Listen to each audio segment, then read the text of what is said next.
Lightning McQueen's great because I think he's such an aspirational character. He is a race car, which I think every little kid loves race cars, something that goes fast.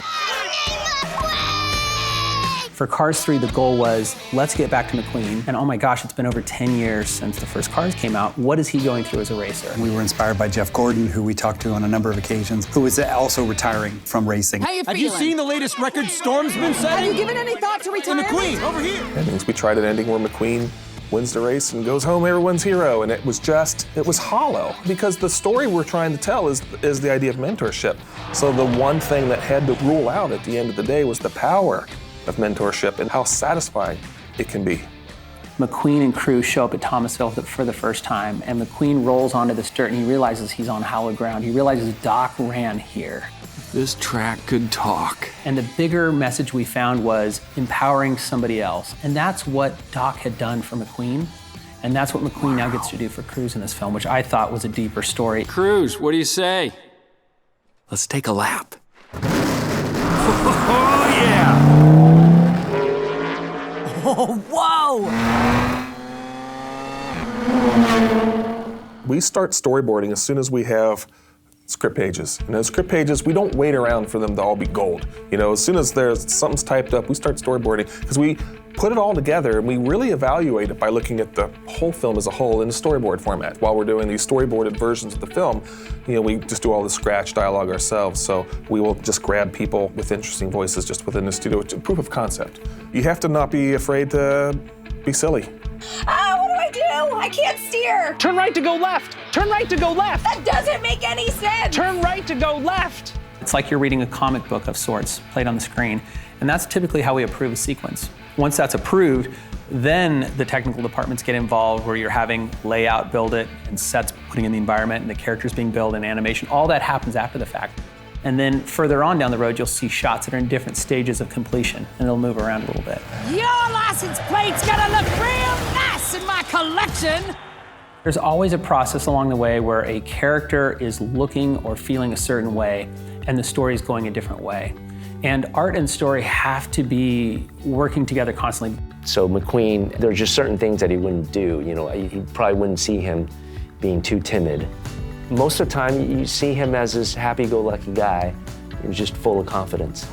There was a version where really early on in the first Cars film, McQueen was a Monte Carlo, and his name was Monty. We also have had characters get cut that we thought were important characters, and it turns out you don't actually need to show them. They don't help move the story forward. While we're evaluating the film throughout all of our process, if a scene is not earning its keep, then it's out. Boop. Oh, sorry. Yeah, we can go now. The most ambitious scene in Cars 3 is easily the figure 8 demolition derby. You say crazy 8? Whoa! This was one where early on it wasn't earning its keep, but it was just too much fun in a Cars world to go to a demolition derby with a race car. That sequence has mud being shot, slung, flung, sprayed, splashed. Mud is hard in computer animation. It's really hard. It's very complex, you know, to figure out in a computer animation world how to really make that react well.